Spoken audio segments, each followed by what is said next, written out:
Magandang araw po, ako po si John Lawrence Dinicio at magsasalaysay po ako ng ilang pahayag tungkol sa makabuluhang martial law.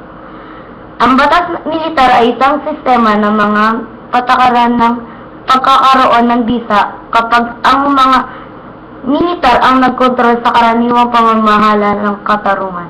Sa Pilipinas, nagkaroon ng batas militar ng itinatag ni dating Pangulong Ferdinand Marcos. Ito noong ika-21 ng Setyembre taong 1972. Isa sa mga nag-alsa dito ay si Cory Aquino, na kabiyak ni Benigno Aquino. Naganap ito noong ika-25 ng Pebrero taong 1986 sa EDSA. Ang dahilan ng kanyang pag-aalsa ay ang pagkamatay ng kanyang kabiyak na si Benigno Aquino. Pinamunuan niya ang mga kabuluhang pangyayari sa EDSA. Nang mapatalsik ang Pangulong Diktador, ay umayos ang buhay nila at naibalik muli ang kapayapaan.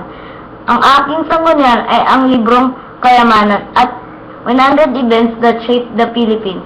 Maraming salamat po at sa inyong panonood at Arriba Letran.